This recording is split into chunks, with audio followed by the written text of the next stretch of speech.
माता की जय। भारत माता की जय। वंदे मातरम, वंदे मातरम, वंदे मातरम। सबसे पहले विवेक जी को बहुत बहुत धन्यवाद। किधर बैठ गए? सामने बैठे तो देखते रहेंगे। आपने उनको बुलाया, आप सबको बहुत बहुत आभार। आप लोग आए, रविवार का दिन है, थोड़ा विश्राम करने का दिन था, आए आप लोग। आप में से कितने लोगों की शादी हो चुकी है? हाथ उठाए।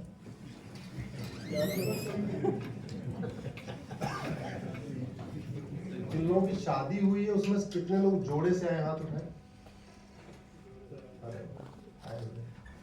मतलब बाकी लोगों का घर में कंट्रोल है नहीं है। कंट्रोल घर में ही हम लोग आए। कंट्रोल घर में आप लोग जी, कंट्रोल घर में छोड़ गए। ऐसे कार्यक्रम में साथ में ले जाना चाहिए, क्योंकि मैं तो ये देख रहा हूँ कि समाज के लोग एक जैसा सोचे वो तो बाद की बात है, पहले घर के लोग तो एक जैसा सोच ले। सही बात।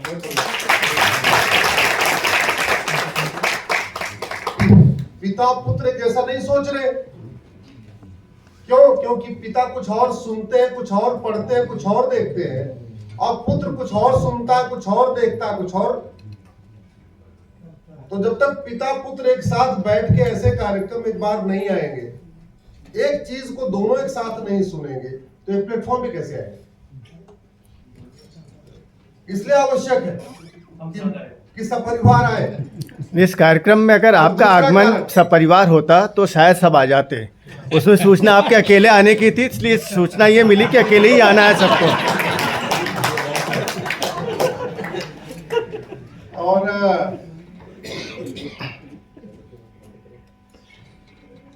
ऐसा मैंने देखा कि एक महाराष्ट्र का जो पुणे वाला एरिया है और मालवा मध्य प्रदेश का, वहाँ एक गाड़ी में अगर 5 सीट है तो 5 सीट भर के ही आती है। दादा दादी भी आएंगे, बेटा बहू भी आएंगे, एक आध बच्चा 2 बच्चा में बैठा लेंगे, पूरी पूरी गाड़ियां भर के आते हैं। ये बड़ा अच्छा बात, मैंने प्रैक्टिस देखी है। आज 2025 का मेरा ये 19वां कार्यक्रम है। कल मैं IIT गुवाहाटी में था, आज आपके बीच में हूँ। अभी यहाँ से कोटा निकल रहा हूँ, कल कोटा यूनिवर्सिटी में है, फिर वहीं से मैं अजमेर जाऊंगा, परसों अजमेर यूनिवर्सिटी में है। अभी फ्राइडे की शाम को निकला हुआ था, कल रात को आया हूँ, अब फिर से थोड़ी देर में निकल रहा हूँ, अब मंगलवार की रात को लौटेंगे।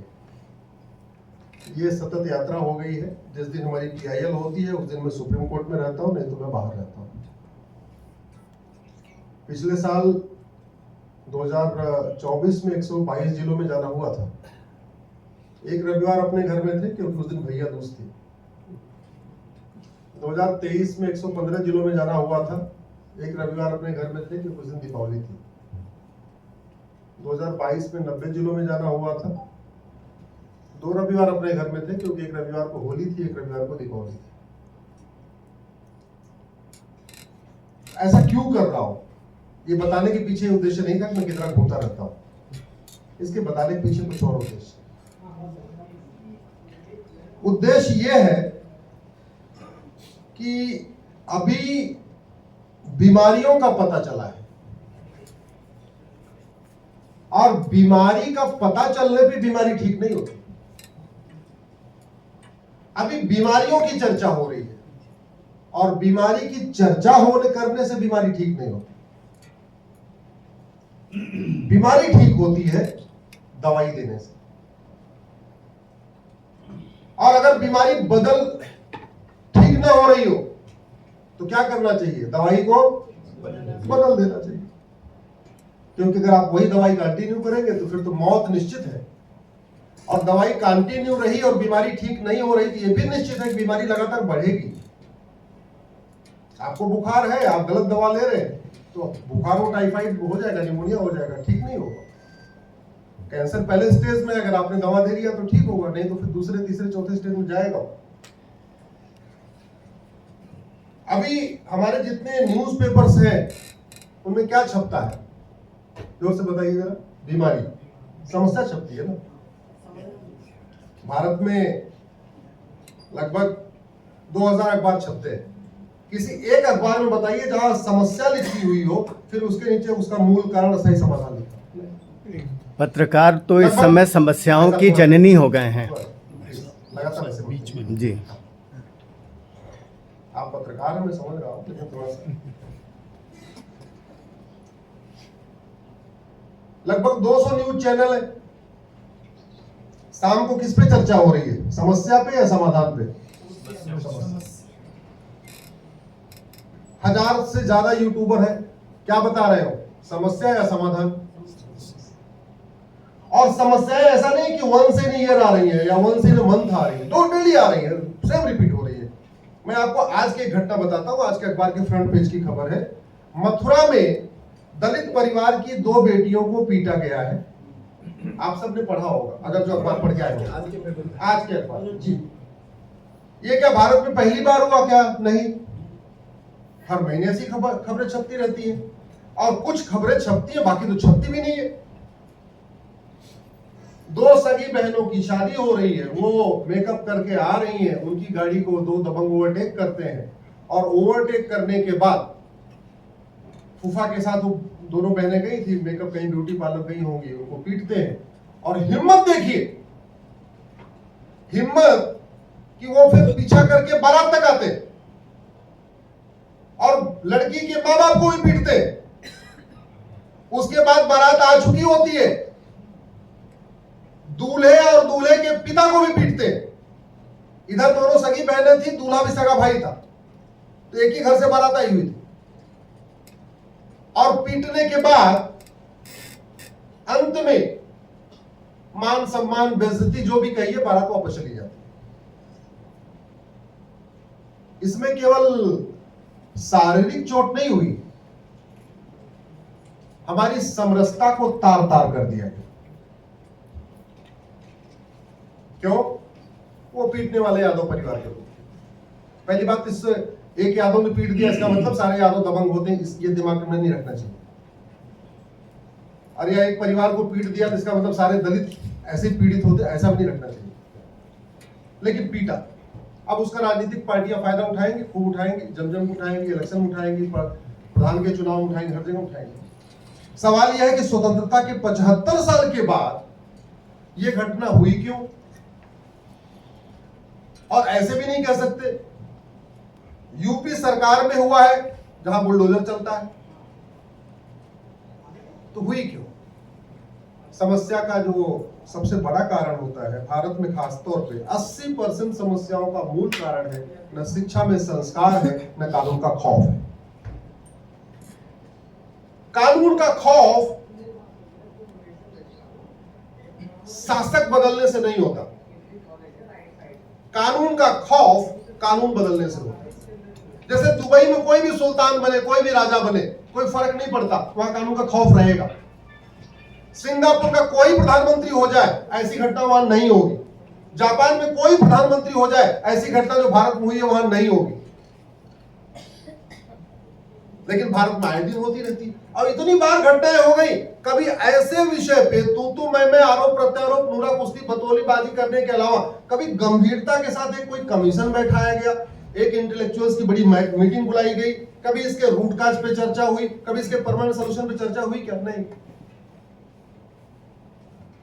यह है मैकाले मिशनरी शिक्षा का दुष्परिणाम। यह है हमारी सड़ी हुई शिक्षा व्यवस्था का परिणाम। हमारी शिक्षा में बताया ही नहीं गया कि जिस जाति के नाम पे तुम ऊंच नीच कर रहे हो मात्र 1500 साल पुरानी व्यवस्था है। आप मुझे 5वीं शताब्दी से पहले कोई एक जाति बताइए, पांडे, शुक्ला, त्रिपाठी, यादव, पटेल, जो भी है, जाट, गुजर, जाटव, 5वीं शताब्दी में कोई एक जाति बताइए मुझे। अग्रवाल, माहेश्वरी, जो भी है, XYZ जातियां चल रही है, कोई कास्ट थी नहीं।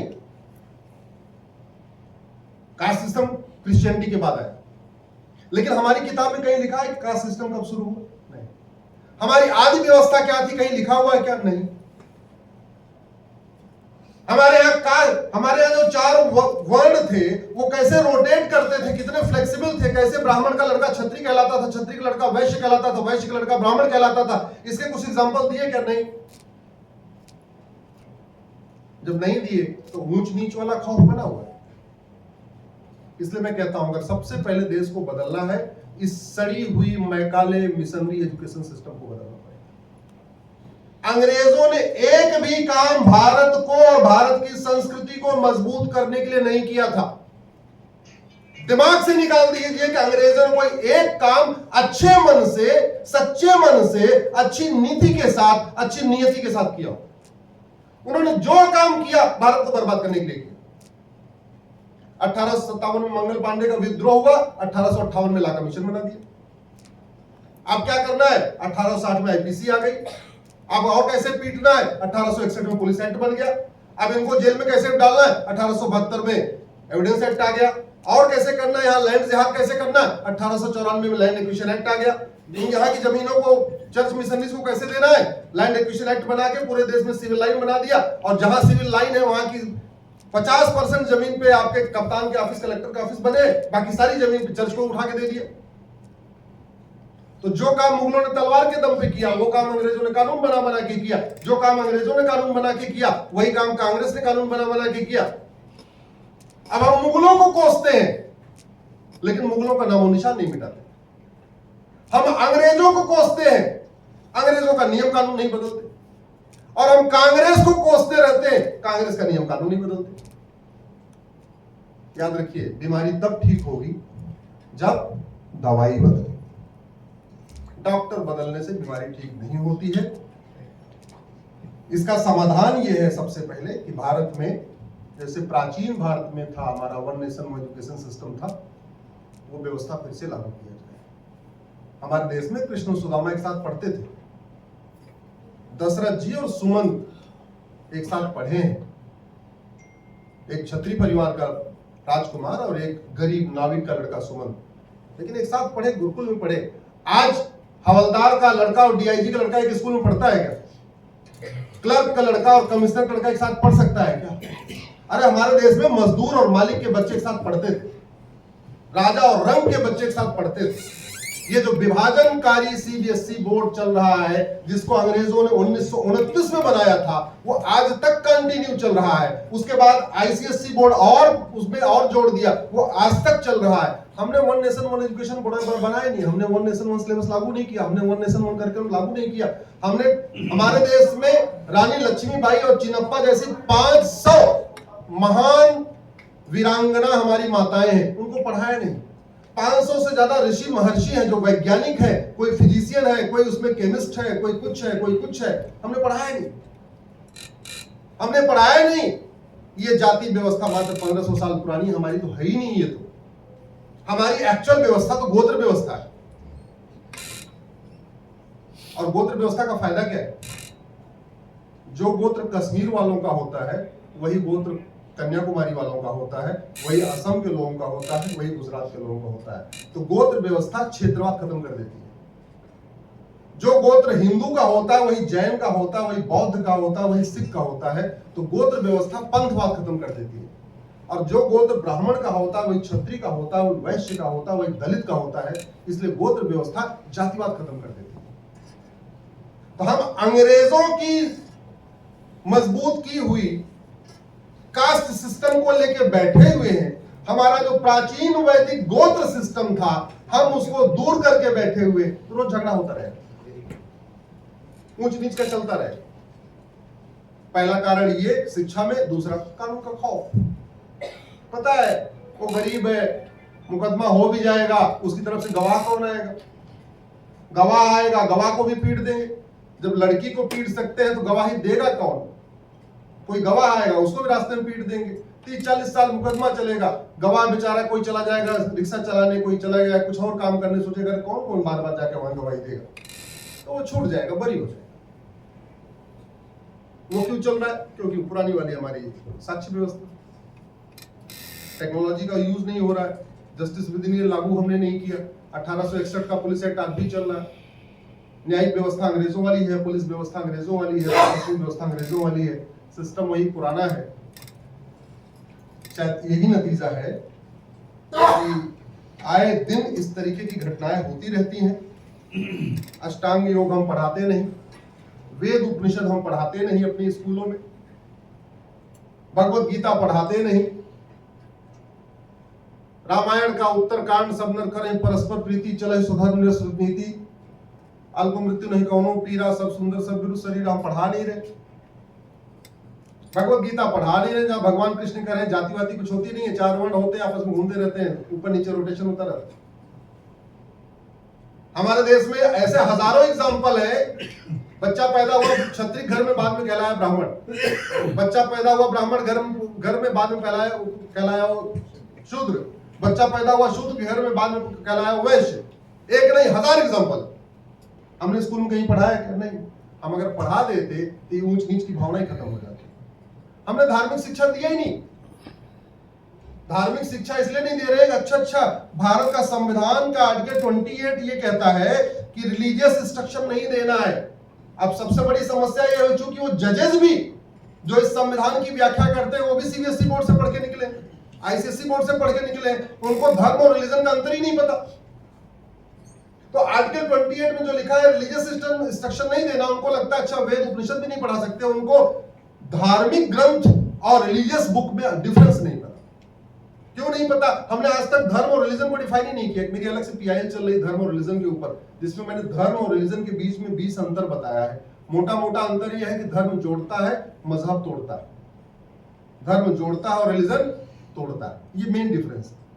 तो अगर हमने धर्म और रिलीजन को परिभाषित कर दिया होता तो शायद कोई सुप्रीम कोर्ट या हाई कोर्ट के जज चाहते भी तो भी कम से कम ये गलती बार बार न करते कि भगवत गीता को रिलीजियस किताब मान लेते, रामायण को रिलीजियस किताब मान लेते। क्यों? अभी वो इसलिए मान के चल रहे हैं क्योंकि उनको लगता है भगवत गीता धार्मिक ग्रंथ है, वेद हमारे धार्मिक ग्रंथ है, उपनिषद हमारे धार्मिक ग्रंथ है, रामायण हमारा धार्मिक ग्रंथ है, वो रिलीजियस किताब नहीं है। धर्म और रिलीजन के अंतर को स्पष्ट करना पड़ेगा। और कानून का खौफ, पहले जल्दी न्याय कैसे होता था इसको समझिए। एक आदमी गए, बोले जी मेरा घोड़ा चुरा लिया। अच्छा, चोरी कर लिया, ठीक है आओ। भारत में अलग अलग न्यायिक व्यवस्था थी। शिवाजी महाराज के समय अलग व्यवस्था थी, रानी अहिल्याबाई के समय। बोले अच्छा ठीक है, काम करो, हाथ में एक लोटा लो, इसमें गंगा जल लो, इसमें तुलसी लो, इसमें सोना लो, अब लेके बोलो कि तुम्हारा घोड़ा चोरी हुआ। ऐसा बोला। इतना अंदर की नैतिकता थी कि वो बोलता ही नहीं था। बोलता था नहीं हमारा घोड़ा नहीं चोरा हुआ, हम ये झूठ नहीं बोलेंगे, हम ये गलत काम नहीं करेंगे, हम तुलसी गंगा जल नहीं उठाएंगे, हमारा घोड़ा चोरी नहीं हुआ, हम जा रहे हैं, बस खत्म बात है, वही खत्म।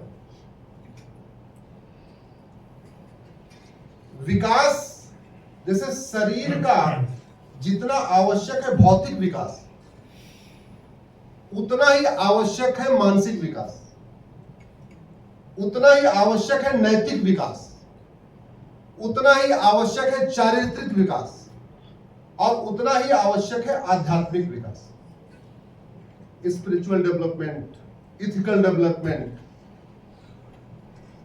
ये सारे विकास आवश्यक है। तभी एक अच्छा इंसान, आदमी की शरीर 7 फीट की हो लेकिन उसका चरित्र खराब हो, नैतिकता ना हो, अध्यात्म ना हो तो बेकार है। ऐसे देश अच्छा कब माना जाता है? जब उसके भौतिक विकास के साथ साथ उस देश का चारित्रिक विकास हो, नैतिक विकास हो, आध्यात्मिक विकास हो, मौलिक विकास हो। तो भारत का जो पहले की हमारा जो प्राचीन भारत था उसमें केवल भौतिक विकास नहीं था, चारित्रिक, आध्यात्मिक, नैतिक, मौलिक सब प्रकार का विकास था। अगर आज की डेट में हम कहें तो मिनिस्ट्री ऑफ कॉमर्स क्या करता है देश का? भौतिक विकास करता है, नैतिक विकास करता है? जरा जोर से बोलिए जरा। मिनिस्ट्री ऑफ सिविल एविएशन क्या करता है? भौतिक विकास। मिनिस्ट्री ऑफ रोड ट्रांसपोर्ट क्या करता है? भौतिक विकास। तो अधिकतर जो मंत्रालय हैं केंद्र सरकार के और राज्य सरकार के, देश का कौन सा विकास करते हैं? लेकिन भौतिक विकास संपूर्ण विकास है क्या? नहीं। Ministry of education, ministry of culture और मिनिस्ट्री ऑफ लॉ, ये 3 जो सरकार के मंत्रालय होते हैं, ये नैतिक विकास, सांस्कृतिक विकास, आध्यात्मिक विकास, मानसिक विकास, शैक्षिक विकास करते हैं। बिल्कुल नहीं। भारत के साथ ये हुआ, अगर आप 1950 से लेके 19 अब तक, खासतौर 2014 तक, आप कानून मंत्रियों की लिस्ट उठा के देखिए और शिक्षा मंत्रियों की लिस्ट उठा के देखिए, तो आपको एक पैटर्न समझ में आएगा। जिनका काम था भारत का आध्यात्मिक विकास करना, भारत का नैतिक विकास करना, उन्होंने भारत को बर्बाद कर दिया। और जिस काम के लिए व्यक्ति को वेतन भत्ता गाड़ी बंगला मिले और वो उसका उल्टा काम करे, तो क्या कहते हैं उसको? क्या कहते हैं? जो अरे जोर से बोलिए, क्या कहते हैं? तो देश के साथ गद्दारी नहीं हुई क्या? यही लिखना चाहिए, बोलना चाहिए, बार बार बोलना चाहिए, हुई है गद्दारी। अरे ड्राइवर को वेतन मिलता है अच्छी तरीके गाड़ी चलाने के लिए, गाड़ी को खड्डे में डालने के लिए थोड़ी मिलता है। डॉक्टर को वेतन मिलता है अच्छी दवाई देने के लिए, किसी का जीवन लेने के लिए थोड़ी। तो जो लोग शिक्षा मंत्री बने, जो कानून मंत्री बने, उनका काम था ऐसी शिक्षा व्यवस्था विकसित करना, ऐसा कानून बनाना कि शिक्षा में संस्कार हो, कानून का खौफ हो। ये काम करना चाहिए था, नहीं किया तो देश के साथ गद्दारी किया। आप लोग हिचकते ये कहने में, तो नहीं हिचकता। गद्दारी है तो है, मक्कारी हुई है तो हुई है। हराम का वेतन भत्ता गाड़ी बंगला ले लिया, जो करना तो किया ही नहीं। और जो आदमी हराम का खाए उसको क्या कहते हैं?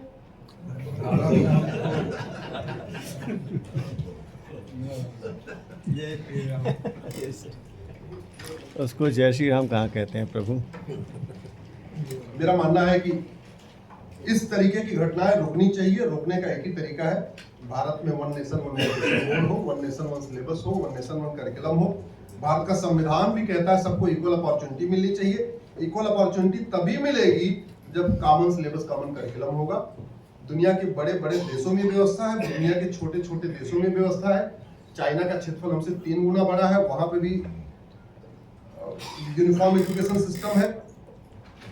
और करना क्या है, ये हमारे हाथ में राइट टू एजुकेशन एक्ट है, दिख रहा होगा। कहां बना है? पार्लियामेंट में।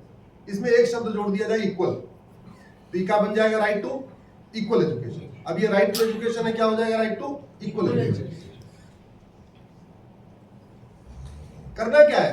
अरे फिजिक्स का सिलेबस पूरे देश का एक हो सकता है, केमिस्ट्री का पूरे देश का एक हो सकता है, जूलॉजी का पूरा एक हो सकता है, मैथ का पूरा एक हो सकता है, इंग्लिश का पूरा एक हो सकता है, हिंदी का एक हो सकता है।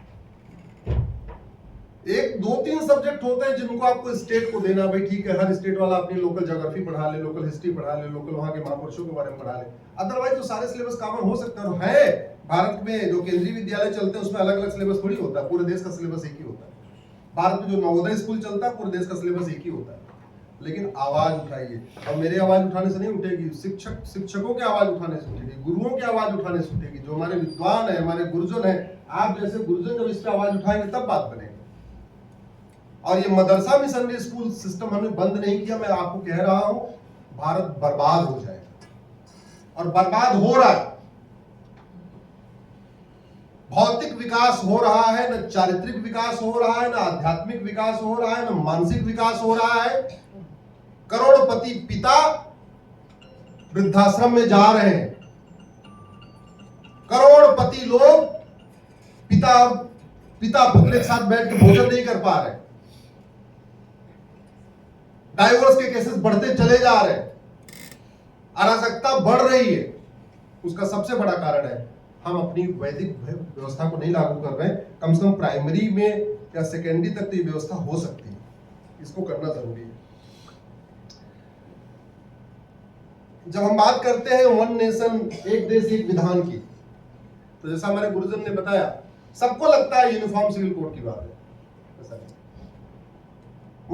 एक देश एक विधान का मतलब जो विधान हो, जो कानून हो, वो सबके लिए एक हो। तो ऐसा मेरी 25 PIL है अलग अलग विषयों पे। One nation one penal code पे मेरी PIL है, one nation one civil code पे मेरी PIL है, one nation one tax code के ऊपर मेरी PIL है, one nation one endowment code के ऊपर PIL है, one nation one judicial code के ऊपर मेरी PIL है, one nation one administrative code के ऊपर मेरी PIL। ऐसे मेरे 25 विषय हैं। एक देश एक विधान का मतलब केवल एक देश एक नागरिक संहिता नहीं है। और जिस हम एक यूनिफॉर्म सिविल कोड की बात कर रहे हैं वो भारत में ऑलरेडी 80% लोगों पे लागू होता है। हिंदू, जैन, बौद्ध, सिख को यूनिफॉर्म सिविल कोड की जरूरत ही नहीं। यूनिफॉर्म सिविल कोड आए या ना आए, हिंदू, जैन, बौद्ध, सिख पे कोई फर्क नहीं पड़ता। यूनिफॉर्म सिविल कोड एक दवाई है, और दवाई किसको दी जाती है?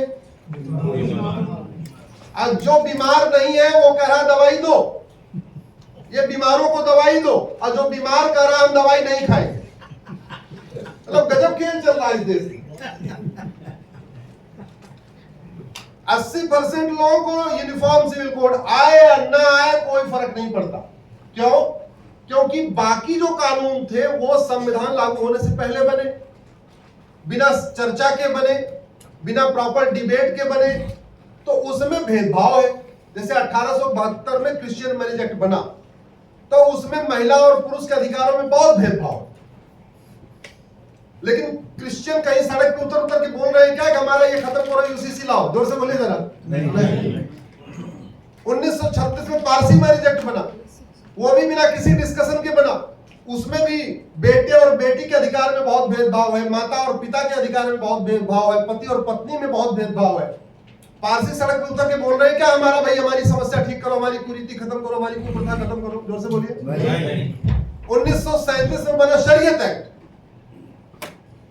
वो भी शरीयत एक्ट अंग्रेजों ने बिना किसी पार्लियामेंट्री डिबेट के, उसमें पार्लियामेंट तो थी ही नहीं, जो उनको मन में आया बैठे बैठे बना के बोला ये बन गया कानून लो। और उसमें भी जबरदस्त भेदभाव, सारी विदेशी कुरीतियों को उसमें जायज ठहरा दिया, सारी विदेशी कुप्रथाओं को उसमें जायज ठहरा दिया। मुस्लिम को सड़क पर उतर के बोलने का नहीं यूनिफॉर्म सिविल कोड लाओ, यूनिफॉर्म सिविल कोड लाओ, नहीं। हिंदू मैरिज एक्ट कब बना? 1955 में, जब संविधान लागू हो चुका था। बाकायदा पार्लियामेंट में डिबेट होके बना, बाकायदा उस समय जेपीसी बनी थी, पूरी चर्चा के बाद बना। पति पत्नी के अधिकार में कोई भेदभाव नहीं है, माता पिता के अधिकार में कोई भेदभाव नहीं है, भाई बहन के अधिकार में कोई भेदभाव नहीं है। सारी कुरीतियां उसमें खत्म कर दी गई, सारी कुप्रथाएं खत्म कर दी गई। Minimum age of marriage fix कर दिया कि लड़की की उम्र 18 साल होगी, लड़के की 21 साल होगी। हालांकि हमने उसको भी चैलेंज किया, हमने कहा दोनों को बराबरी कर दो भैया, 18-21 क्यों करना है? जो थोड़ा बहुत अंतर बचा हुआ था उसको सुप्रीम कोर्ट ने अलग अलग जजमेंट देके वो भी खत्म कर दिया, बल्कि कुछ तो जजमेंट उल्टा ही कर दिया, उससे हमारी संस्कृति और नष्ट हो रही है। तो आज की डेट में हिंदू मैरिज एक्ट अपने आप में यूनिफॉर्म सिविल कोड है, तो जिसके लिए यूनिफॉर्म सिविल कोड है उसको जरूरत है क्या? तो डिमांड क्यों कर रहे हो? पड़ोसी के लिए बोले भैया इसको तो, इसको ये कमजोर है, ये कमजोर है। बोला नहीं मैं कमजोर नहीं, मैं दूध नहीं पीऊंगा, तुम अपना दूध लेके बैठे रहो, क्या फर्क पड़ता है?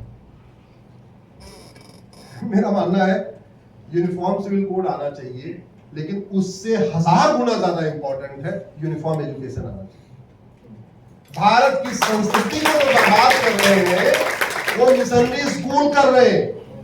भारत की संस्कृति को जो बर्बाद कर रहे हैं, भारत के लिए जो बड़ा खतरा है वो मदरसा है, वो मिशनरी स्कूल है, वो आईसीएसई बोर्ड है, वो सीबीएसई बोर्ड है। भारत की संस्कृति, भारत की परंपरा, भारत के ज्ञान विज्ञान, भारत के दर्शन, वसुधैव कुटुंबकम की सोच, नारी तू नारायणी की सोच, सर्वमंगल मांगल्य की सोच, ये तब मजबूत होगी जब हमारा प्राचीन वैदिक एजुकेशन सिस्टम लागू होगा। तो मैं तो ये कह रहा हूं यूसीसी आए ना आए उसकी चिंता आप लोग छोड़िए, यूनिफॉर्म एजुकेशन आए इसकी चिंता करें। जिनको नहीं चाहिए जब उधर से लोग निकलेंगे, हालांकि आई हुई है बहुत सारी बहनें आई है मेरे पास, मैंने तलाके हसन चैलेंज किया है, तलाके हसन चैलेंज किया है, तलाके बाइन चैलेंज किया हुआ है, तलाके किनाया चैलेंज किया हुआ है, निकाह हलाला चैलेंज किया हुआ है, निकाह मुताह चैलेंज किया है, निकाह मिस्यार चैलेंज किया है। कई सारे ऐसे विषय है जो कोर्ट में चल रहे हैं, 4 शादी चैलेंज किया हुआ है, वो करता रहेगा कोर्ट। अब आपको लगता है कि नहीं हमारा फायदा हो चाहे ना हो, लेकिन हम तो यही इसी के रखेंगे भाई, उसकी डिमांड करते हैं। लेकिन मेरा मानना है सबसे पहले कश्मीर से कन्याकुमारी, कच्छ से कामरूप तक एजुकेशन सिस्टम एक समान होना चाहिए। वैदिक गुरुकुल शिक्षा व्यवस्था आनी चाहिए, जिससे एक बार भारत में जो ये रोज रोज समस्या चल रही है समस्या बंद हो।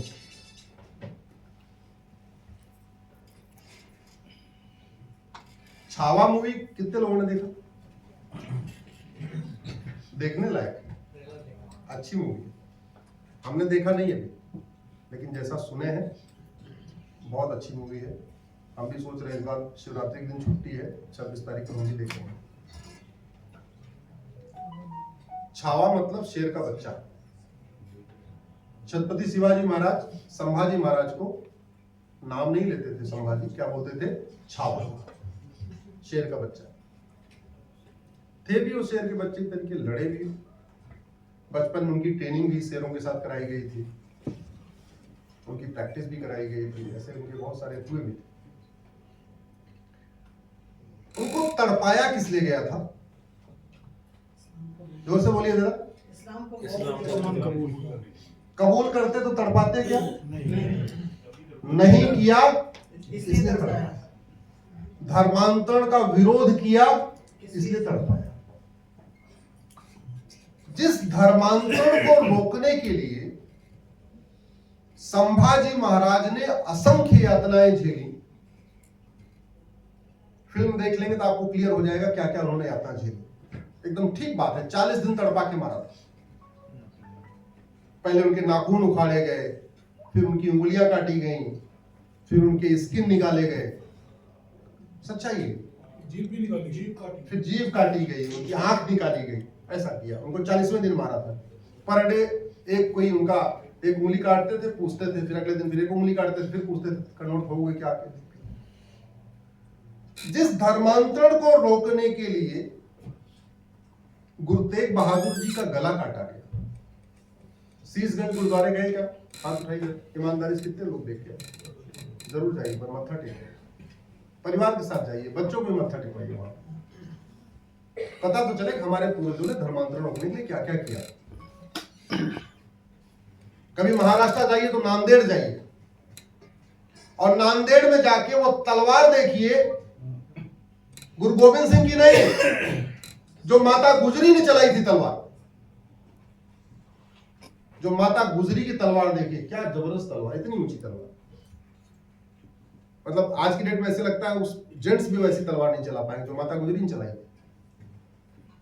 जिस धर्मांतरण को रोकने के लिए गुरु तेग बहादुर जी ने अपना बलिदान किया, जिस धर्मांतरण को रोकने के लिए गुरु गोविंद सिंह जी इतना बड़ा बलिदान किया, दो छोटे साहिबजादे दीवार में चिनवा गए, दोनों बड़े लड़के बेटे मारे गए लड़ते लड़ते, खुद वो बलिदान हुए, माता गुजरी बलिदान हुई, असंख्य भाई मतीदास और कितने लोग थे जिनको मारा गया, बंदा बहादुर ने अपना बलिदान किया। वो धर्मांतरण रुका क्या? जोर से बोले। क्यों नहीं रुका? क्योंकि धर्मांतरण आज की डेट में अपने आप एक बहुत ही प्रॉफिटेबल धंधा बन गया। धर्मांतरण की चर्चा होती है, अखबारों में भी चर्चा होती है, यूट्यूबर भी बताते रहते हैं, टीवी पे भी चर्चा होती है, लेकिन कभी सही बात पे चर्चा नहीं होती धर्मांतरण हो क्यों रहा है। धर्मांतरण आज की डेट में भारत में सबसे बड़ा फायदेमंद धंधा हो गया। 50,000 करोड़ के आसपास हर साल आ रहा है। 50,000 करोड़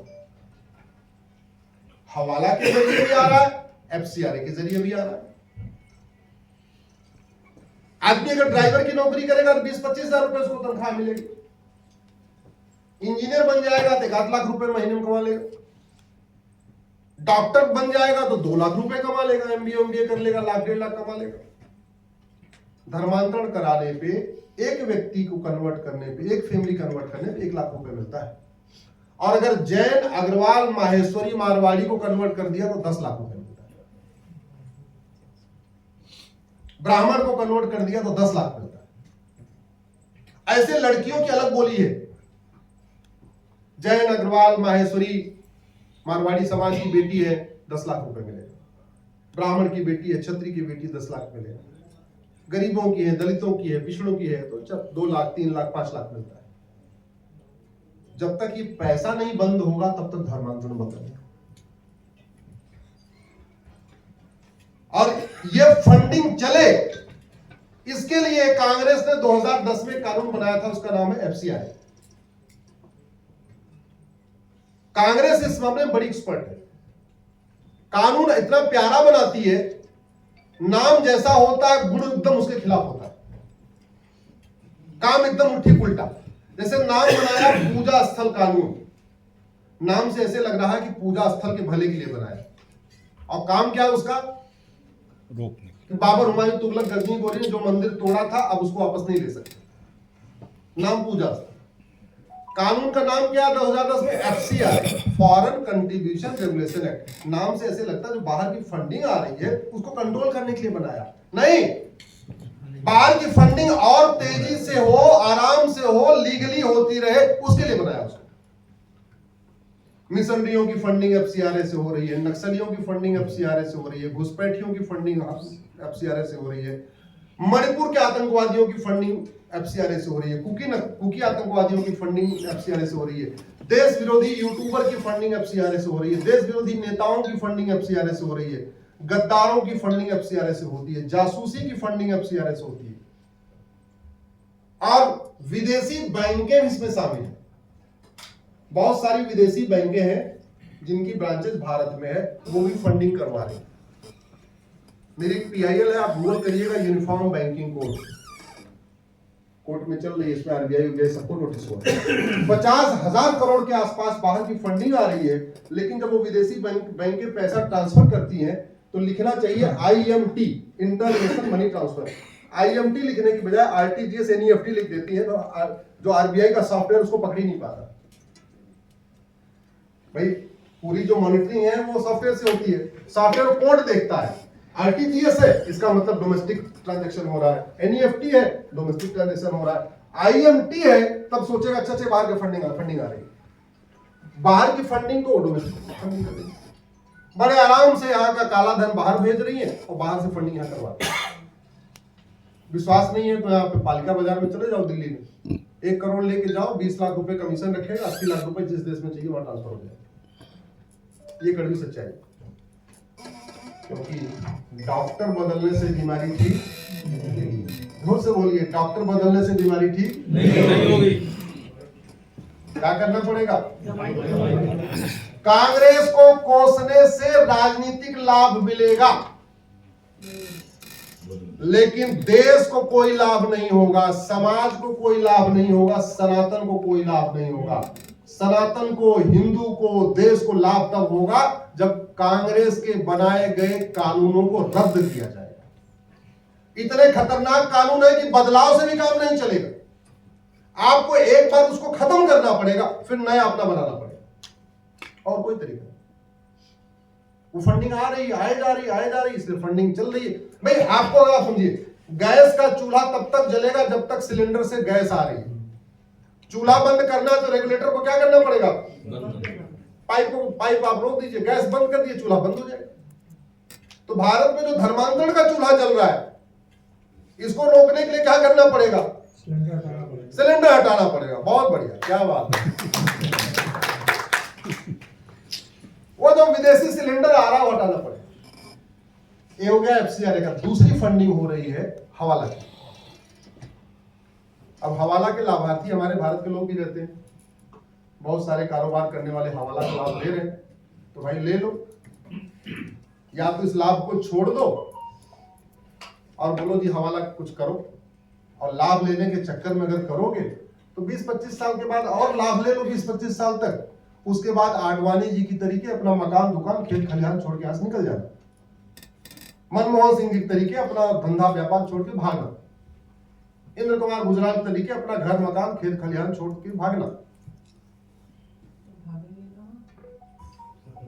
समुद्र है, समुद्र भाग। हम तो बता रहे हैं, हम तो दवाई बता सकते हैं, हम बनाने वाले तो हैं नहीं। हम आपको केवल इतना बता सकते हैं कि एक्चुअल में ये होना चाहिए, बस अपने अनुभव के आधार पर। बेसिकली मैं इंजीनियर हूं, मैं मारुति में था पहले, जापानियों के साथ काम करता था। तो जापान में क्या करते हैं, हर समस्या में 5 बार व्हाई लगाते हैं, और जो 5वीं बार व्हाई लगाने के बाद जो उत्तर मिलता है वो उसका इलाज करते हैं।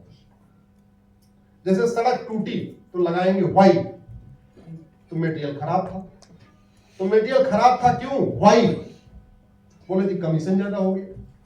तो कमीशन ज्यादा क्यों हो गया? क्योंकि इस कमीशन खोरों को सजा नहीं हो रही। कमीशन खोरों को सजा क्यों नहीं हो रही? फिर व्हाई? क्योंकि हमारा जी कानून गड़बड़ है, न्यायिक व्यवस्था गड़बड़ है। गड़बड़ क्या है, क्यों चल रही है?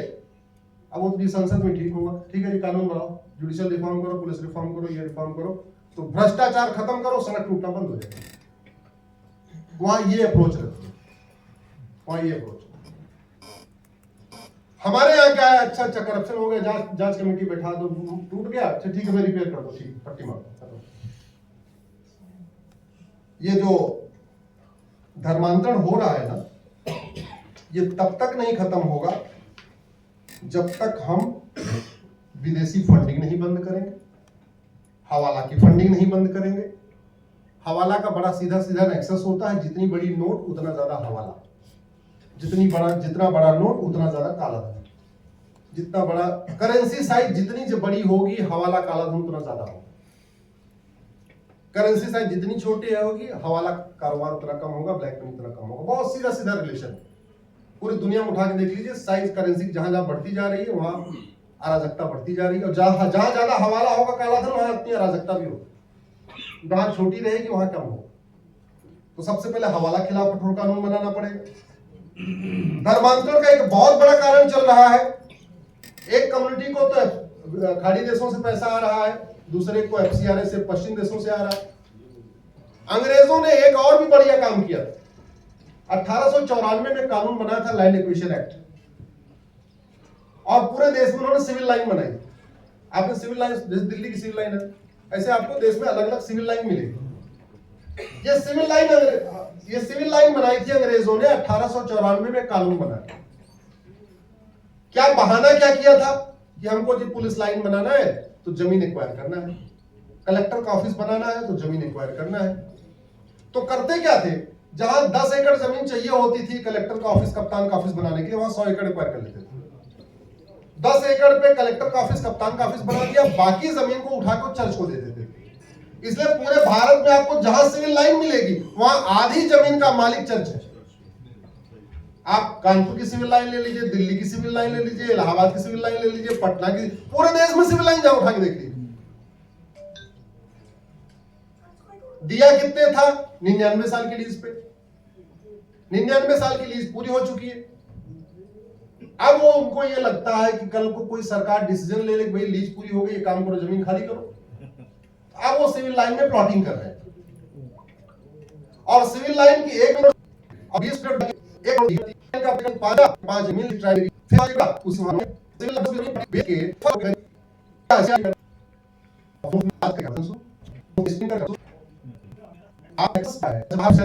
तो जब तक नहीं हो, लेकिन मानता हूं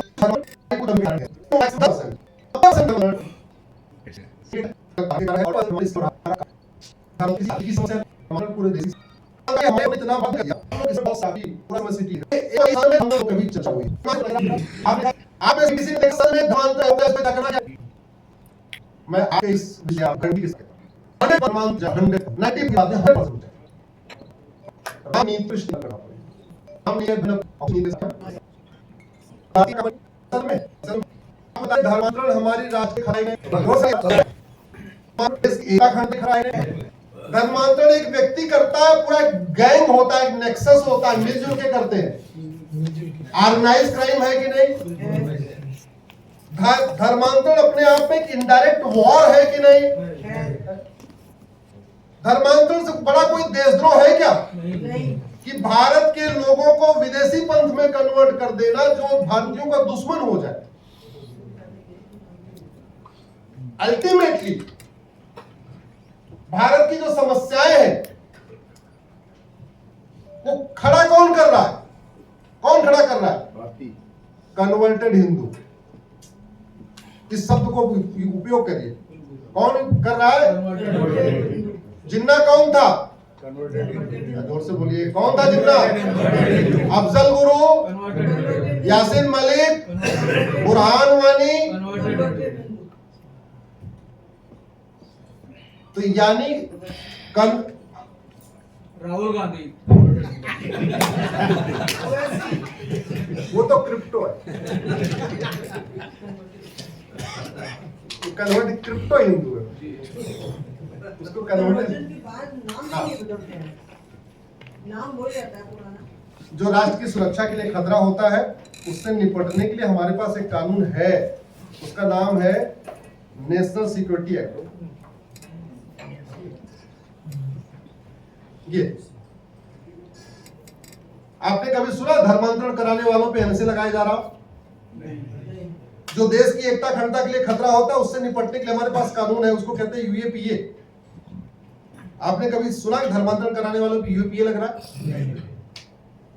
धर्मांतरण अपने आप में वेजिंग वॉर है। मुगल यहां धर्मांतरण कराने आए थे, सत्ता के लिए नहीं। अंग्रेज यहां धर्मांतरण कराने आए थे, सत्ता के लिए नहीं। सत्ता उनके लिए साधन था, क्योंकि सत्ता के जरिए धर्मांतरण कराना आसान होता है। मुगलों के लिए भी सत्ता का मुख्य उद्देश्य था धर्मांतरण कराना, अंग्रेजों के लिए सत्ता का मुख्य उद्देश्य था धर्मांतरण कराना। वो इस्लाम को फैलाने आए थे, क्रिश्चियनिटी को फैलाने आए। ये हमें झूठा इतिहास पढ़ाया जाता था कि ईस्ट इंडिया कंपनी व्यापार करना। ईस्ट इंडिया कंपनी मुगलों के लिए रास्ता बनाने आई थी और मुगल आए थे धर्मांतरण कराने। और जो धर्मांतरण कराने के लिए जो ये अपने आप में वेजिंग वॉर है, और वेजिंग वॉर का इसमें प्रावधान है। ये जो नया वाला बीएनएस है इसमें भी है, पुराने वाले में भी है। लेकिन आपने कभी सुना धर्मांतरण कराने वालों पे वेजिंग वॉर की धारा लगाई? धर्मांतरण से बड़ा ऑर्गेनाइज क्राइम हो सकता है क्या कोई? संगठित तरीके से करते हैं। और जो ऑर्गेनाइज क्राइम है उससे निपटने के लिए हर राज्य के पास अपना कानून है। यूपी के पास गैंगस्टर एक्ट है, महाराष्ट्र के पास मकोका है, गुजरात के पास घुसकोका है, बिहार के पास गुंडा एक्ट है, छत्तीसगढ़ के पास, सबके पास अपने अपने हैं, लेकिन लगा नहीं रहे। क्यों नहीं लगा रहे? अपीजमेंट।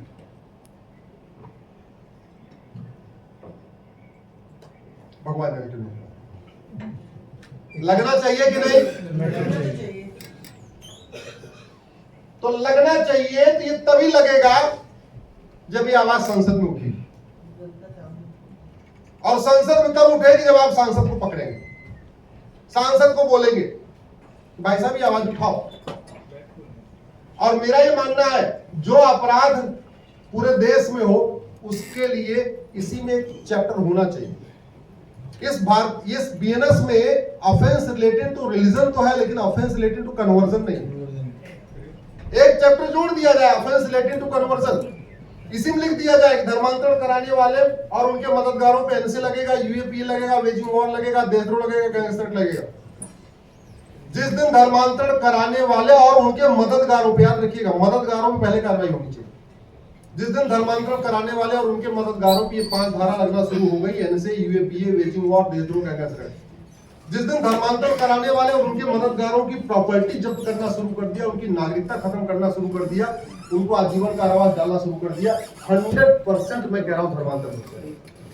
आज की डेट में जो भी धर्मांतरण हो रहा है कोई छुआछूत के कारण नहीं हो रहा है। आज की डेट में 100% जो धर्मांतरण हो रहा है वो एक्सटर्नल इन्फ्लुएंस के कारण हो रहा है, पैसे के कारण हो रहा है, जिहाद के कारण हो रहा है, एक अपनी अपनी जो उनको पॉपुलेशन बढ़ाना है उसके कारण हो रहा है, और उसका इलाज वही है। चीन में धर्मांतरण कोई कराता है क्या? जोर से बोलिए जरा।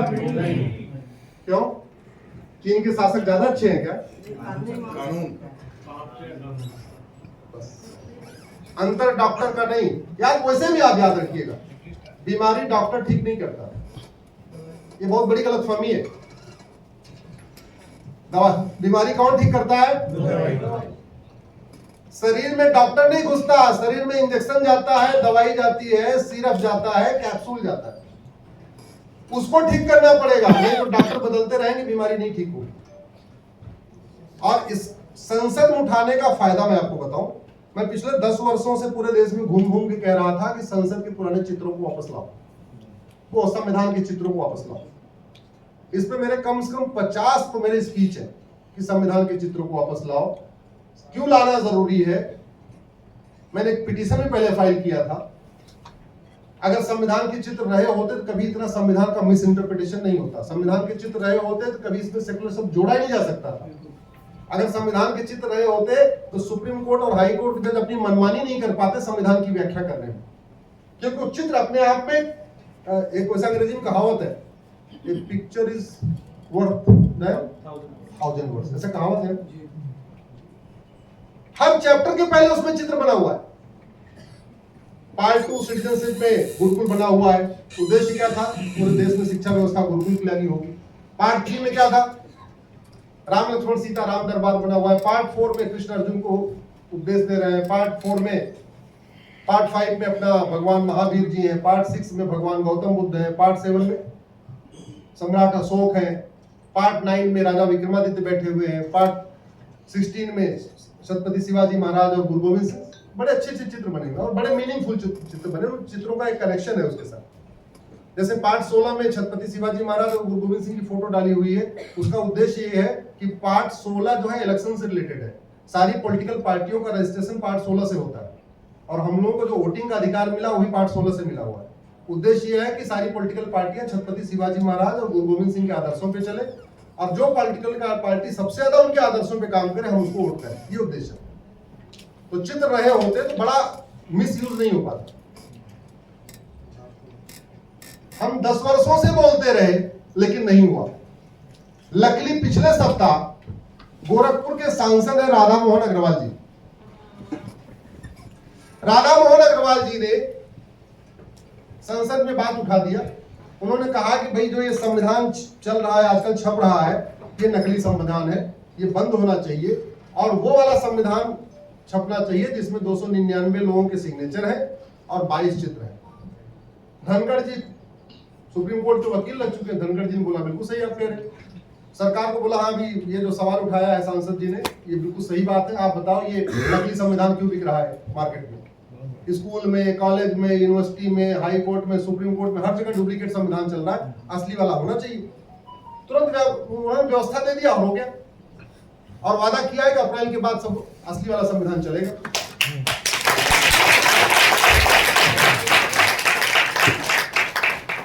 तो ऐसे एक सांसद अगर एक विषय को उठाना शुरू कर दे तो काम होगा कि नहीं होगा। लेकिन उनसे थोड़ा मिलना पड़ेगा, बोलना पड़ेगा। हम लोग मिलते तो हैं लेकिन या तो ट्रांसफर पोस्टिंग के लिए मिलते हैं, या तो शादी का कार्ड देने के लिए मिलते हैं, या वैसे गपशप करने के लिए मिलते हैं, या सेल्फी लेने के लिए मिलते हैं, या थोड़ा अपना इंप्रेशन अच्छा करने के लिए मिलते हैं, अपना योगदान बताने के लिए मिलते हैं। ईमानदारी से बताइए राष्ट्रहित के लिए मिलते हैं? जोर से बताइए जरा।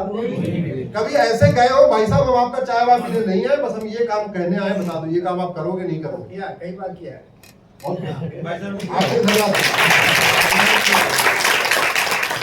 आपने किया, सबको करना चाहिए, आवश्यक है। मौका हो अनुकूल तो जितने मैक्सिमम काम हो करवा लो। फिर नहीं पता क्या गड़बड़ हो जाए, कोई खटाखट स्कीम आ जाए, कोई फटाफट स्कीम आ जाए, कोई लॉन्च हो जाए। झूठ बोलना गंभीर अपराध नहीं है, झूठा वादा अपराध नहीं। कोई बोला हमें 1 लाख रुपए हर महीने दे देंगे और सत्ता पलट गई तब क्या होगा? इसलिए बेटर है जब तक सत्ता अपने अनुकूल हो मैक्सिमम काम करा लेना चाहिए।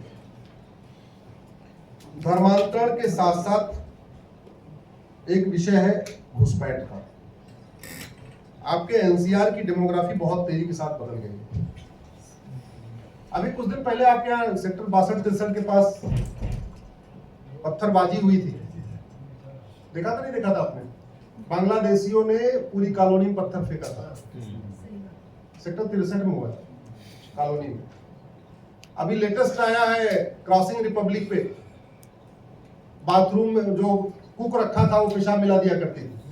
वो वीडियो देखा नहीं देखा? आप जरा सोचो, आए हैं बांग्लादेश से, रह रहे भारत में, कमा रहे हैं भारत में, लेकिन वो सोच बदली नहीं है। वो पाक नापाक वाली सोच नहीं बदली। भारत वाले अमेरिका जाके कभी किसी खाने पीने पेशाब किए क्या? जो यहां से बेचारे जाते हैं कभी कुछ करते हैं क्या? नहीं करते, काम कर रहे हैं। लेकिन वो वहां से आए हुए हैं यहां और यहां वो सारे काम कर रहे हैं जो हमारे लिए अच्छा नहीं। सवाल यह है कि ये सारे के सारे घुसपैठिए भारत में क्यों आते हैं? भूटान क्यों नहीं चले जाते? अरब क्यों नहीं चले जाते? कुवैत क्यों नहीं चले जाते? भारत ही क्यों आते? उनको बुलाया जाता है। नहीं, कानून सारे पाकिस्तान बनाने वाले यही भारत के यूपी में हैं और इनसे खतरनाक आपका घर कैसे सुरक्षित रहेगा? छोड़ो देश की बात, छोड़ो पहले घर की बात करते हैं। आपका घर सुरक्षित तब रहेगा या तो आपके घर पे ऊंची बाउंड्री हो, चारों तरफ सीसीटीवी लगा हो, जो घर पे आपका सिक्योरिटी गार्ड हो उसको भी आपने पूरा अधिकार दे रखा हो कि देखो भाई हमसे पूछ के जो आएगा उसको तो आने देना, और जो बिना हमसे पूछे आए उसको वहीं उसके हाथ पैर तोड़ देना, तभी तो आपका घर सुरक्षित रहेगा। इसमें से तीन की तीनों कंडीशन हमारे लिए फुलफिल नहीं हो रही है। बाउंड्री बनी नहीं, सीसीटीवी लगा नहीं, बॉर्डर पे जो सिक्योरिटी गार्ड है उसका हमने हाथ पैर बांध दिया है। हाथ पैर किसने बांधा? 2012 में। आप गूगल करिएगा non lethal treaty with Bangladesh. हमारी मनमोहन सिंह की सरकार ने बांग्लादेश की सरकार के साथ एक नॉन लीथल ट्रीटी किया और उसमें हमारे बॉर्डर पे खड़े सिपाहियों का हाथ पैर बांध दिया।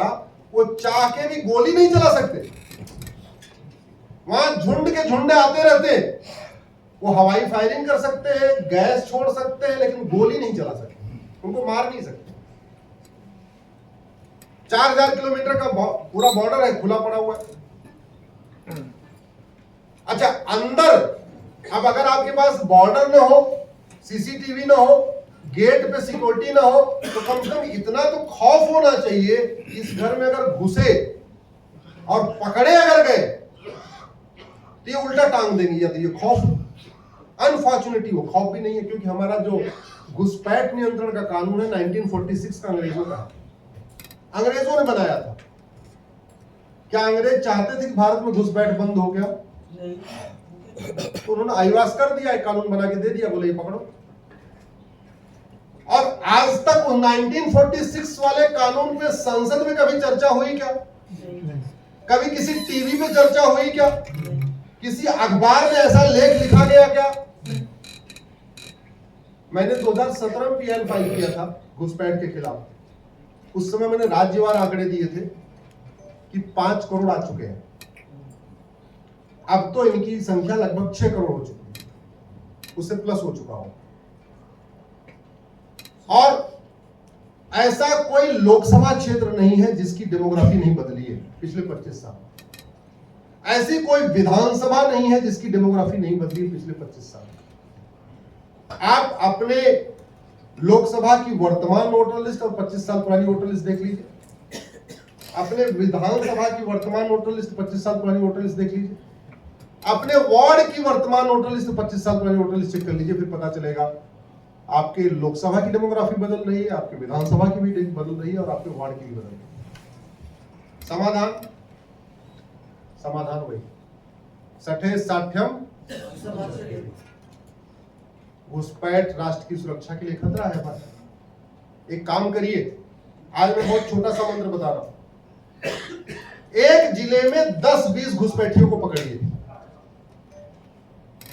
कहते नहीं वो जब किसी एक जिले में पायलट प्रोजेक्ट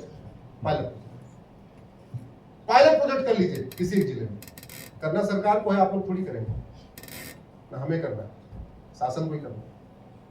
पायलट प्रोजेक्ट के रूप में किसी एक जिले में थोड़ा सर्वे करवाइए। 20 घुसपैठिए तो मिल जाएंगे, नहीं मिल जाएंगे? जोर से बोलिए जरा। आपके नोएडा में 20 घुसपैठिए मिल जाएंगे? नहीं। उन 20 का narco polygraph brain mapping test करिए। उनसे पूछिए कि तुम्हें बॉर्डर से अंदर किसने किया, तुम्हारा आधार किसने बनवाया, तुम्हारा राशन कार्ड किसने बनवाया, तुम्हारा ड्राइविंग लाइसेंस किसने बनवाया, तुम्हारा बर्थ सर्टिफिकेट किसने बनवाया, तुम्हारा वोटर आईडी में नाम किसने जुड़वाया। तो 20 घुसपैठिए पकड़ेंगे तो 100 उनके मददगार मिल जाएंगे। और ये 100 मददगार भारत के होंगे या बांग्लादेश के? जोर से बोलिए जरा। भारत के। हाँ, ये 100 मददगार कहां के होंगे? आप फिर अब हो गए 120। इन 120 यानी 100 भारतीयों पे और 20 बांग्लादेशियों पे, इन 120 के खिलाफ एनएसए लगा दीजिए, यूएपीए लगाइए, देशद्रोह लगाइए, वेजिंग वॉर लगाइए, गैंगस्टर लगाइए। ये 20 बांग्लादेशियों और उनके 100 भारतीय मददगारों की 100% प्रॉपर्टी जब्त करी, इनकी नागरिकता खत्म करी, इनको आजीवन कारावास दिलवाइए। मैं गारंटी के साथ कहता हूं, भारत में एनआरसी की जरूरत ही नहीं पड़ेगी। ये सारे घुसपैठिए अपने आप भाग जाएंगे, अपने आप भाग जाएंगे। जिस दिन हम इन घुसपैठियों के मददगारों पे कार्रवाई करना शुरू कर देंगे, ये घुसपैठियों के मददगार खुद ही उनको ढूंढ ढूंढ के कहेंगे, भाई तू भाग जा, तेरे चक्कर में मैं भी फंसने वाला हूं। घुसपैठ आखिर हो कैसे रही? वहां बॉर्डर पे सिंडिकेट बैठा हुआ है, 2,000 रुपए देकर अंदर ले रहे हैं, अंदर आ रहे हैं। कॉमन सर्विस सेंटर वाला 2,000 रुपए में आधार बना दे रहा है। नगर निगम का दलाल 2,000 रुपए में उनका बर्थ सर्टिफिकेट बनवा दे रहा। तहसील का दलाल 2,000 रुपए में उनका राशन कार्ड बनवा दे रहा। तो प्रधान ग्राम समाज की जगह दिए दे रहा। आरटीओ ऑफिस का दलाल 3-4 हजार रुपए में ड्राइविंग लाइसेंस बनवा दे रहा। पार्षद प्रधान वोट जीतने के कारण, जीतने के लिए, क्योंकि पार्षद प्रधान के चुनाव में तो 20-20 वोट से फैसला होता है, वो उनको लिख के दे दे रहा है कि हाँ जी हम तो जानते हैं तो यही रहने वाला। तो एक घुसपैठिए के कम से कम 10 भारतीय मददगार होते हैं, कम से कम 10। आप उन मददगारों पे कार्रवाई शुरू कर दीजिए। भाई इससे बड़ा देशद्रोह क्या हो सकता है कि आप केवल चंद वोटों की खातिर घुसपैठियों की मदद करते जा रहे हैं? इससे बड़ा देशद्रोह क्या होगा?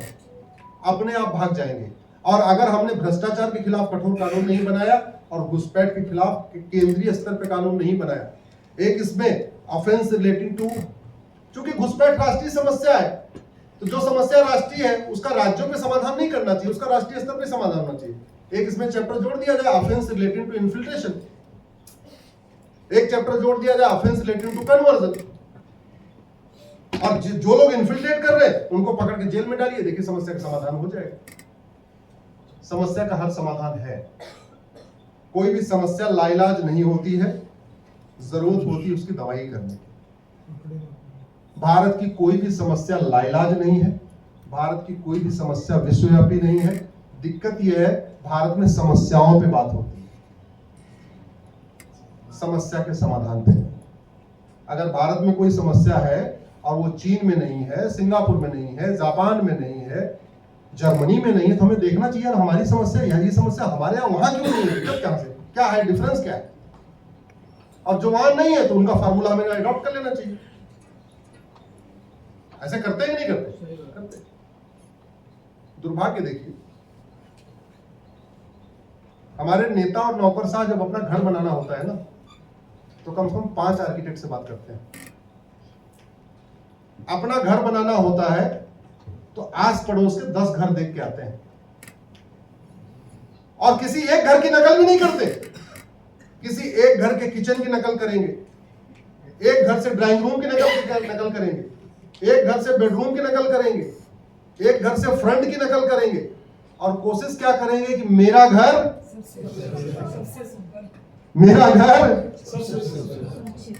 ये काम कानून बनाते समय नहीं करते, ये काम कानून बनाते समय नहीं करते कि मेरा कानून सर्वोत्तम कानून हो, ये नहीं किया जाता।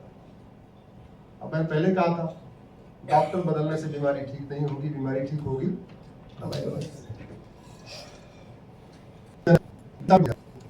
तो अभी और जब तो डॉक्टर बता दो बच्चे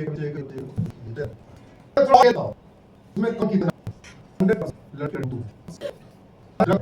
इस लोग दिया जा रहा है तो डायरेक्ट हो जाता है नाम का बाकी ये सीढ़ी पर जो सारी उसके लिए तो सीधे आप इन ये वाले कोई नहीं है जहां बैठ सफीन को सिंगापुर वाले सोचो का और सिंगापुर में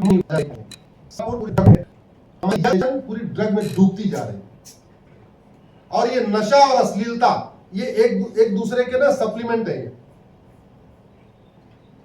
एक बार ड्रग एडिक्ट होगा फिर पॉर्न एडिक्ट हो जाएगा, और जब ड्रग और पॉर्न दोनों हो गया फिर गई उसकी जवानी। और बड़े प्लान्ड वे में ड्रग में नपुंसकता की दवाइयां मिलाई जा रही हैं। लड़के नपुंसक हो रहे हैं, लड़कियां बाज हो रही हैं। बहुत सारे बाद में पढ़ लिख के आते हैं, इंजीनियरिंग करके मेडिकल करके आते हैं, नहीं हम शादी नहीं करेंगे। सच्चाई है वो शादी इसलिए नहीं करते कि शादी के लायक बचे नहीं। ये इतना बड़ा खतरा है हमारे लिए, एक एक दो दो बच्चे, और वो भी ड्रग एडिक्ट हो जा रहे। धन भी जा रहा है, हमारा धर्म भी जा रहा है। जब कोई नशेड़ी हो गया उसके लिए काहे लिए सनातन, काहे लिए भगवान राम, काहे लिए भगवान कृष्ण, सब बेकार है उसके लिए। तो फिर तो उल्टा सीधा सवाल और पूछना शुरू करेंगे।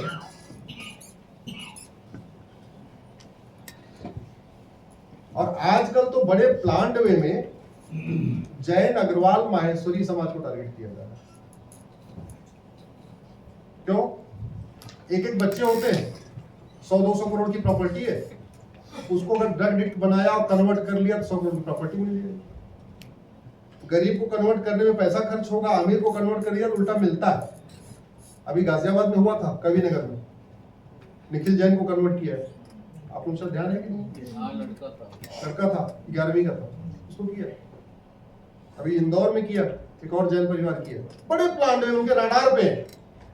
कैसे करके इनको कन्वर्ट करो, क्योंकि 500 गज की कोठी है या 4 बेडरूम का फ्लैट है या बड़ा कारोबार है, 100 करोड़ 200 करोड़। एक अभी वो जो बेटी के साथ हुआ दिल्ली वाला, वो भी कवि नगर की है सर। इसके लिए वो प्रॉपर रैकी करते हैं, हाँ, गर्भ करते हैं, अरे वो गर्भ फैमिली थी, अपने संघ परिवार के वरिष्ठ कार्यकर्ता थे, वनवासी कल्याण आश्रम से जुड़े हुए थे, जिनकी बेटी ने सुसाइड किया।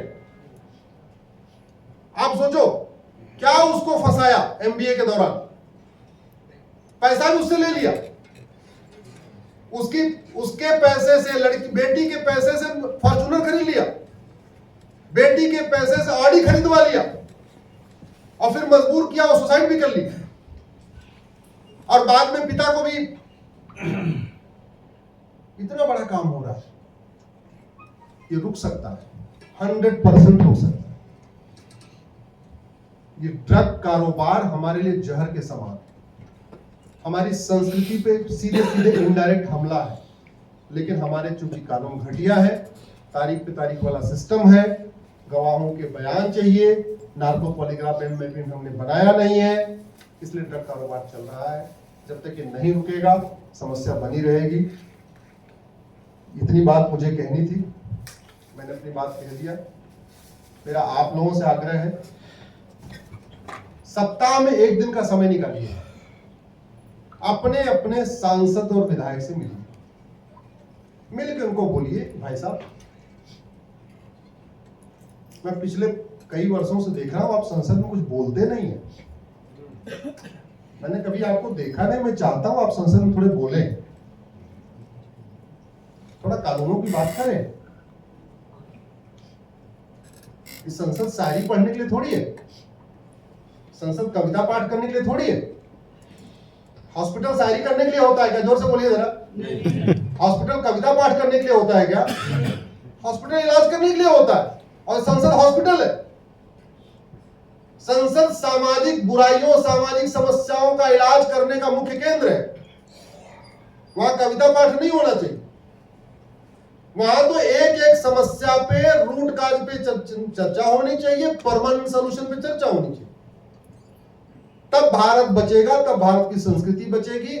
और आप सोच रहे हैं कि मंदिर बनाने से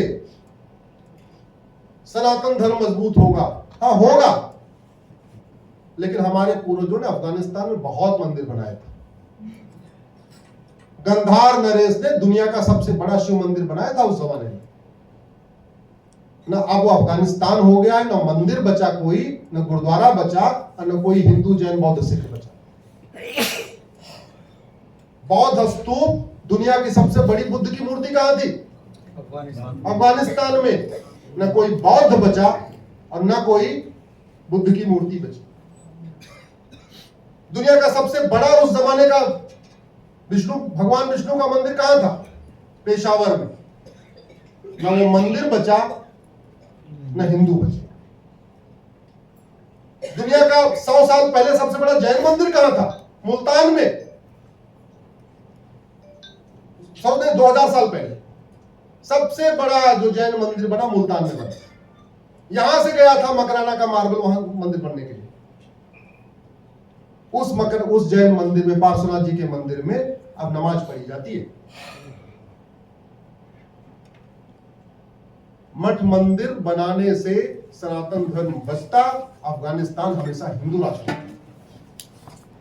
गुरुकुल बनाने से, धर्मशाला बनाने से, यज्ञ करने से, हवन करने से सनातन धर्म मजबूत होता, पाकिस्तान 100% हिंदू राष्ट्रीय रहता।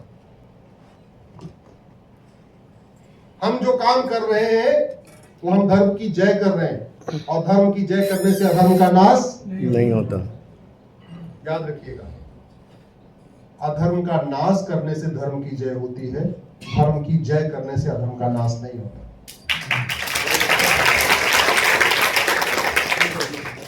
और हमारे जितने,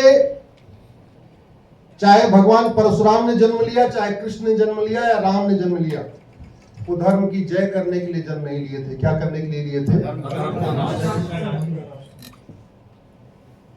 तो हमें, चूंकि हमें धार्मिक शिक्षा दी नहीं जा रही है, तो जो जो पढ़ा देता है वही पढ़ा। कोई कृष्ण को नचाया जा, 7 दिन तक नचाया जा रहा, हम उसको 10-20 लाख रुपए देकर कृष्ण को नचवाते रहते। और अगर आप ये सोचते हैं कि कुछ बात है कि हस्ती मिटती नहीं हमारी, ये बहुत बड़ा फ्रॉड है, ये बहुत बड़ा झूठ है। अफगानिस्तान से हस्ती भी मिटी, बस्ती भी मिटी। पाकिस्तान से हस्ती भी मिटी, बस्ती भी मिटी। बांग्लादेश से हस्ती मिट रही है, बस्ती मिट रही है। मालदीव से हस्ती भी मिटी, बस्ती भी मिटी। भारत के 9 राज्यों से हस्ती मिट चुकी है, बस्ती मिट चुकी है। 800 जिलों में से 200 जिलों में हस्ती मिट चुकी है, बस्ती मिट चुकी है। 6000 तहसीलों में से हस्ती मिट चुकी है, बस्ती मिट चुकी है। ये सबसे बड़ा फ्रॉड है जो कभी बोलते रहते हैं कुछ बात है कि हस्ती मिटती नहीं हमारी। हस्ती भी मिट रही है, बस्ती भी मिट रही है। प्रतिदिन 1000 हमारी बेटियां लफ्ज़ जिहाद का शिकार हो रही है। या तो वो मार दी जा रही है या तो कन्वर्ट कर दी जा रही है। प्रतिदिन 10,000 हिंदुओं का धर्मांतरण हो रहा है। 6 करोड़ बांग्लादेशी रोहिंग्या आ चुके हैं। ड्रग्स जिहाद के जरिए लड़कों को नपुंसक बनाया जा रहा है, लड़कियों को बाज बनाया जा रहा है। और 90,000 बच्चे जो पैदा हो रहे हैं उसमें हिंदू मात्र 45,000। तो 20-25 साल के बाद आज जो आप भारत देख रहे हैं ऐसा भारत नहीं रहेगा। और अगर आप किसी गलतफहमी है कि हमको फलाने बचाने आएंगे, फलाने बचाने आएंगे, भूल जाइए। 1947 में सबसे पहले कौन भागा? यश चोपड़ा भागे, प्रेम चोपड़ा भागे, राजेंद्र कुमार भागे, देवानंद भागे, सुनील दत्त भागे, ऋतिक रोशन के दादा रोशन साहब भागे, गुलजार भागे, मिल्खा सिंह भागे, महेंद्र अमरनाथ भागे, आडवाणी जी भागे, मनमोहन सिंह जी भागे, इंद्र कुमार गुजराल भागे। सारे नेता, अभिनेता, लेखक, बुद्धिजीवी, पत्रकार, कलमकार सबसे पहले वही भागे थे 1947 में। 1990 में कश्मीर से सबसे पहले कौन भागा था? सारे नेता, अभिनेता, लेखक, बुद्धिजीवी, पत्रकार, कलमकार भागे। अभी बांग्लादेश से सबसे पहले कौन भागा है? सारे नेता, अभिनेता, लेखक, पत्रकार, कलमकार भागे। क्यों? कि उनको आईबी से पहले सूचना मिल जाती गड़बड़ होने वाला है, वो पहले निकल लेते। मेरा आप लोगों से निवेदन है, समस्या को, रूट काज को समझिए, अस्थायी समाधान को करिए। प्रतिदिन हम तेजी के साथ गलत दिशा में जा रहे हैं। मेढक की एक बड़ी इंटरेस्टिंग स्टोरी है। मेढक के ऊपर आप खौलता पानी डाल दो ना, उछल के भाग जाएगा। और मेढक को आप क्या करो, एक पतीले में रख लो और उसके बाद गैस पे रख दो और गैस को सिम करके छोड़ दो। तो 1 degree, 2 degree, 3 degree, 4 degree, 5 degree करते करते 99 डिग्री तक मेढक बैठा रहेगा। और 100 डिग्री होते जैसे पानी उबलेगा, उसके बाद वो भागने लायक बचेगा नहीं। तो क्या होगा? मेढक। ये उदाहरण सोचिएगा, समझिएगा। बहुत बहुत धन्यवाद, बहुत बहुत आभार।